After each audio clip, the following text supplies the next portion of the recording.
Duh, Masya Allah. Tah, Kangjeng Nabi ya, Kangjeng Nabi. Diturunan ayat innamas shadaqatu lil fuqara'i wal masakin al ayat.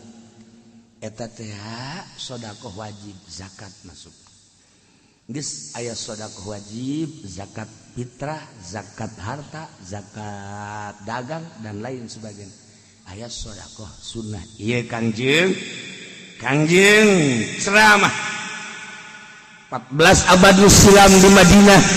Ayuhan nas tasaddaqu, ayuhan nas tasaddaqu, ayuhan nas tasaddaqu, ashadukum yaumal qiyamah.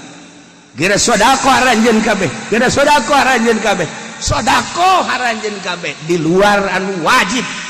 Santuni yatim, santuni fakir, jieun ku maneh syiar-syiar agama, masjid, mushola, majelis taklim, pondok pesantren. Sedekah nu lain nu diperlukeun, bantu kelemahan-kelemahan. Lantaran kadang-kadang urang boga mun dibahasa urangkeun, bahasa Arabna panjang. Mun dibahasa urangkeun, urang boga tangkal buah-buahan tangkalna, tapi tetangga urang hayangin kana buah teu boga tangkalna, sedekahkeun ta buah ka tetangga. Urang boga tangkal kalapa buahan, aya kalapaan, tetangga ngabutuhkeun kalapa, boro-boro kalapa tangkal lagi teu boga, bere tah tetangga. Isi ceramah Kangjeng Nabi seperti eta. Urang teh boga pare, sementara bisa gedengeun urang aya nu ngabutuhkeun dahar, nyana deuk tani teu boga sawah, nyana deuk meuli teu boga duit, maka urang boga gabah wayana di luar sedekah nu wajib zakat teh santuni tah jelema eta. Tasaddaku asyhadukum yaumal qiyamah, kaula bakal nyaksian ka anjeun ka sedekah anjeun jaga di yaumul qiyamah. Engke naon nu disedekahkeun ku maneh, engke kula anu bakal jadi saksina. Masyaallah karim. Ih, mantep jasa. Heh, ngadengekeun mah mantep. Sedekahna masyaallah ngageter-geter. Boga duit 100 juta ngaluarkeun 1 juta bae ge gering. Gering, Masya Allah. Kunaon eta dipencetan hulu sedekah 1 juta puyang hulu cak.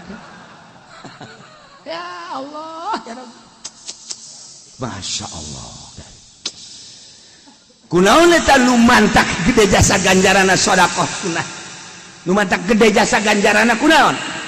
Lantaran ngalepaskeun harta di diri urang, ta'alukna urang terhadap harta kumaha sedekah. Lamun dina ilmu tasawuf kudu ulah aya resep kana dunia, maka ditinjau jeung ditinggali tina praktek manehanana.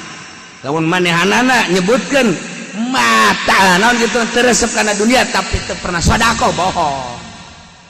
Lamun nyana teu pati resep kana dunia, aya resep memberi resep ngan teu pati, tapi sedekahna pohara aja bener berarti.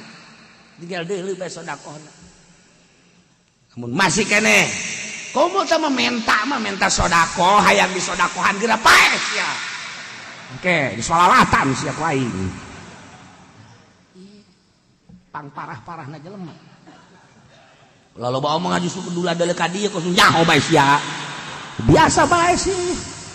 Sabehan. Halo. Tiap kali.